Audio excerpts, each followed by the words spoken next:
this honor.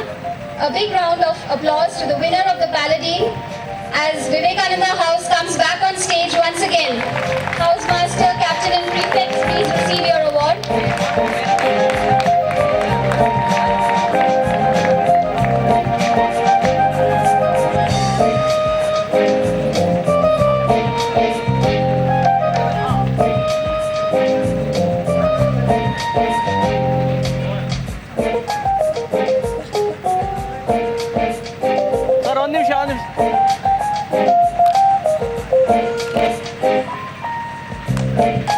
Thank you, sir.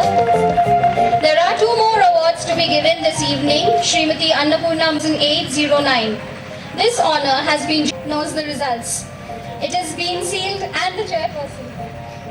It has been sealed in this envelope, and it will be opened only after the end of the cultural program. I am waiting eagerly to know the result, and I'm sure you are too. I now request our Honorable Chief Guest, Sri Subhash Tiwari, to address this august gathering.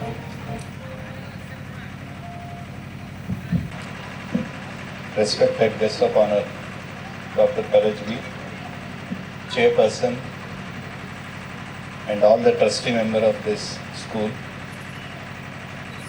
and my lovely children and dear parents. There are two things which I'm very proud of. One is I belong to a place where this school is placed on, everywhere you see the school on Murugod Road, and Murugod is the place where I was born. ನಾನು ಹುಟ್ಟಿದ ಊರು ಮುರುಗೋಡು, ಬೆಳೆದಿದ್ದು ಬೆಲ್ಗಾಮ್, ಸುಮಾರು 30 ವರ್ಷದಿಂದ ಕೆಲಸ ಮಾಡ್ತಾ ಇರೋದು ಬ್ಯಾಂಗ್ಳೂರು. ನಾನು ಹುಟ್ಟಿದಾಗ ಊರಿನಲ್ಲಿರೋ ಜನಸಂಖ್ಯೆ 4,000. ನನ್ನ ಜೊತೆ ಈಗ ಕೆಲಸ ಮಾಡ್ತಾ ಇರೋದು 50,000 ಜನ. ಈ ಸಂಸ್ಥೆ ಶುರು ಮಾಡಿದಾಗ ನನ್ನ ಜೊತೆ ಕೆಲಸ ಮಾಡೋರು 189 ಜನ. ಈ 189ರಿಂದ 40ರಿಂದ 50,000 ಜನ ಹಾಗೆ ನನ್ನ ಜೊತೆ ಕೆಲಸ ಮಾಡ್ತಾ ಇದ್ದಾರೆ ಅನ್ನೋದಕ್ಕೆ ನಿಜ ಜೀವನದಲ್ಲಿ ಆಗಿರೋ ಪರಿಸ್ಥಿತಿ ಅಥವಾ ಪ್ರಾಕ್ಟಿಕಲ್ ಪ್ರಾಬ್ಲಮ್ಸ್ ಆಗಲಿ ಅಥವಾ ಯಾವ ಥರದ ಬದಲಾವಣೆಗಳಿಂದ ಜನಗಳು ನಿಮ್ಮ ಜೊತೆಲಿ ಕೆಲಸ ಮಾಡ್ತಾರೆ, ಹೊರಗಡೆ ಹೋಗಲ್ಲ, ಹೇಗೆ ಅವರು ನಿಮ್ಮ ಜೊತೆ ಮೇಲೆ ಬಂದು ನಿಮ್ಮ ಜೊತೆಲೇ ಕೆಲಸ ಮಾಡ್ತಾರೆ, ಹೇಗೆ ಸಂಸ್ಥೆ ಮುಂದೆ ಬರುತ್ತೆ,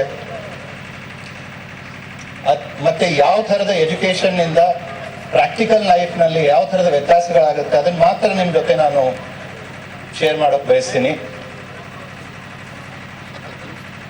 ನಾನು ಆದಷ್ಟು ನಮ್ಮ ಕನ್ನಡ ಹೌದ್ರಿ ಹೋಗ್ರಿ, ಬೆಂಗಳೂರು ಕನ್ನಡ ಹೌದಾ ಇಲ್ವಾ, ಸ್ವಲ್ಪ ಇಂಗ್ಲಿಷ್ ಮಿಕ್ಸ್ ಮಾಡ್ತೀನಿ, ಯಾಕಂದ್ರೆ ನನ್ನ ಭಾಷೆ ಮಿಕ್ಸ್ ಆಗ್ಬೋದು. ದೊಡ್ಡಸ್ತಿ ಅಂತ ಬಯಸ್ಬೇಡಿ. ಸುಮಾರು 30 ವರ್ಷದಿಂದ ಕಾರ್ಪೊರೇಟ್ ಸೆಕ್ಟರ್ನಲ್ಲಿ ಇದ್ದು ಇಂಗ್ಲಿಷ್ ಮಾತೃಭಾಷೆನಲ್ಲಿ ಪರಿವರ್ತನೆ ಆಗಿದೆ ಹೊರತು ಕನ್ನಡ ನಾನು ಬೇರೆಯವ್ರು ಕಲ್ಸೋಕೆ ಆಗ್ಲಿಲ್ಲ. That is Bangalore, unfortunately. Morning ನಮ್ಮ ಪ್ರಿನ್ಸಿಪಲ್ ಹೇಳ್ತಾ ಇದ್ರು, we want to treat every student differently and personally. Amazing thought. ಅಂದ್ರೆ ಪ್ರತಿಯೊಬ್ಬ ಮಗುವಿನಲ್ಲಿ ಬೇರೆ ತರದ ಕಲೆಗಳಿರುತ್ತೆ, ಟ್ಯಾಲೆಂಟ್ ಇರುತ್ತೆ. ಅನ್ಫಾರ್ಚುನೇಟ್ಲಿ ಪೇರೆಂಟ್ಸ್ ಆಗಿರೋ ನಾವು, ದೊಡ್ಡವರಾಗಿರೋ ನಾವು, ನಮಗೆ ಬೇಕಾಗೋ ರೀತಿನಲ್ಲಿ ಮಗು ಬೆಳಿಬೇಕು, ಓದಬೇಕು ಅಂತ ನಾವು ಯಾವಾಗಲೂ ಅವ್ರ ಹತ್ರ ಹೇಳಕ್ಕೆ ರಿಕ್ವೆಸ್ಟ್ ಮಾಡ್ತೀವಿ ಅಥವಾ ಫೋರ್ಸ್ ಮಾಡ್ತೀವಿ. ಅದು ತಪ್ಪು. ಇದು ಯಾಕೆ ತಪ್ಪು ಅನ್ನೋದಕ್ಕೆ ಸುಮಾರು ಪ್ರಾಕ್ಟಿಕಲ್ ನಾನು ನೋಡಿರೋ ಎಕ್ಸಾಂಪಲ್ ನಾನು ನಿಮ್ಮ ಜೊತೆ ಶೇರ್ ಮಾಡ್ತೀನಿ. ಅಮೆರಿಕಾನಲ್ಲಿ ಒಬ್ಬ ಕಟ್ಟಿಗೆ ಮಾರುವ ಪುವರ್ ಫಾರ್ಮರ್ ಮಗ ಒಬ್ಬ ತಂದೆ ಜೊತೆ ಕೆಲಸ ಮಾಡಿ ಸಂಜೆ ಅವನಿಗೆ ಹೆಚ್ಚಿಗೆ ಹೊತ್ತು ಕೆಲಸ ಬಿಟ್ಟ ತಕ್ಷಣ ಮಾರ್ಕೆಟ್ನಲ್ಲಿ ಸುತ್ತೋದು.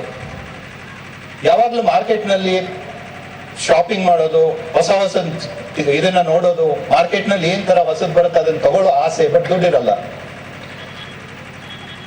This is a sign of a talent. ಅಂದ್ರೆ ಆ ಮಗುವಿನಲ್ಲಿ ಹೊರಗಡೆ ಬರ್ತಾ ಇರೋ ಹೊಸ ತರದ ಕಲೆ. ಪ್ರತಿದಿನ ಹಾಗೆ ಕೆಲಸ ಮಾಡ್ತಾ ಇದ್ದ ಒಂದ್ ದಿವಸ ಮಾರನೇ ದಿವಸ ಅವ್ರ ತಾಯಿಯೇ ಹುಟ್ಟುಹಬ್ಬ. ಮ್ಯಾನ್ಹ್ಯಾಟನ್ ನಲ್ಲಿರೋ ದೊಡ್ಡ ಶೋರೂಮ್ ಹತ್ರ ಎದುರುಗಡೆ ನಿಂತ್ಕೊಂಡು ಅವನು ಶೋರೂಮ್ ಒಳಗಡೆ ಹೋಗಿ ಯಾವ್ದಾದ್ರು ಒಂದು ಹೊಸದಾಗಿರೋ ಬಂದಿರೋದನ್ನ ನಾನು ತಗೊಂಡು ನಮ್ಮ ತಾಯಿಗೆ ಕೊಡಬೇಕು ಅಂತ ಆ ಅಂಗಡಿ ಒಳಗಡೆ ಹೋಗುವಾಗ ಆ ಹುಡುಗನಲ್ಲಿರೋ ಪರಿಸ್ಥಿತಿ ನೋಡಿ ಆ ಸೆಕ್ಯೂರಿಟಿ ಅವರಾಗ್ಲಿ ಆ ಸಂಸ್ಥೆ ಜನಗಳಾಗ್ಲಿ ಅವನ್ನ ಹೊರಗಡೆ ಹಾಕಿದ್ರು. ಇವನು ತುಂಬಾ ಬಡವ, ಇವನಿಗೆ ದುಡ್ಡು ಕೊಡೋಕೆ ಇರಲ್ಲ, ದುಡ್ಡು ಇವನ ಹತ್ರ ಅಂತ. ಸುಮಾರು ಹುಡುಗ ರಿಕ್ವೆಸ್ಟ್ ಮಾಡಿದ್ರು, ಅವ್ನು ಬಿಡ್ಲಿಲ್ಲ. ಗಂಟೆ 2 ಗಂಟೆ ಕಾಲ ಹುಡುಗ ಹೊರಗಡೆ ನಿಂತ್ಕೊಂಡು ಅಳ್ತಾ ಕೂತ್ಕೊಂಡು ಯಾರಾದ್ರೂ ಒಬ್ರು ಇವನ್ ಕರಿಬಹುದು, ಅದಾದ್ಮೇಲೆ ನಾನು ಒಳಗಡೆ ಹೋಗಿ ತಗೊಳ್ಬಹುದು ನಮ್ಮ ತಾಯಿಗೆ ಅಂತ ಸುಮಾರು 10-11 ಗಂಟೆವರೆಗೂ ವೇಟ್ ಮಾಡಿದ. ಬಟ್ ಅವ್ರ ಅಂಗಡಿ ಮುಚ್ಕೊಂಡು ಹೋದ್ರು. ಬಟ್ ಆ ಹುಡುಗನ್ಗೆ ಏನು ಸಿಕ್ಲಿಲ್ಲ. ಅದೇ ದಿವಸ ರಾತ್ರಿ ಅವನು ಓತ್ ಅಂದ್ರೆ ಪ್ರಮಾಣ, ನಾನು ಈ ಅಂಗಡಿ ಏನಿದೆ ಇದನ್ನ ನಾನು ನನ್ನ ತಾಯಿಗೆ ತಂದು ಗಿಫ್ಟ್ ರೂಪದಲ್ಲಿ ಕೊಡ್ತೀನಿ ಅಂತ ಪ್ರಮಾಣ ತಗೊಂಡ. ತನ್ನ ಹತ್ರ ಇರೋ $100-200 ಚಿಕ್ಕದಾದ ಒಂದು ಫುಟ್ಪಾತ್ ನಲ್ಲಿ ಅಂಗಡಿ ಶುರು ಮಾಡಿದ. 1 ಸೆಂಟ್ ಶಾಪ್ ಅಂತ, ಅಂದ್ರೆ 4 ಆಣಿ ಅಂಗಡಿ. 15 ವರ್ಷಗಳ ನಂತರ ಆ ಹುಡುಗ ಯಾವ ರೀತಿ ಮೇಲೆ ಬಂದ ಅಂದ್ರೆ, ಈ ಬಿಲ್ಡಿಂಗ್ ನ ನೀವು ಸುಮಾರು ಸರ್ತಿ ಹಿಂದಿ ಅಥವಾ ಕನ್ನಡ ಅಥವಾ ಬಾಲಿವುಡ್ ಮೂವೀಸ್ ನಲ್ಲಿ ನೋಡಿರ್ತೀರ. ಸುಮಾರು 65 ವರ್ಷ ಕಾಲ ಪ್ರಪಂಚದ ಅತಿ ಎತ್ತರ building, state empire building of US. This boy owned this building and built it 800 feet high. Till Malaysia built Twin Tower, this was world's tallest building and this was built by that boy.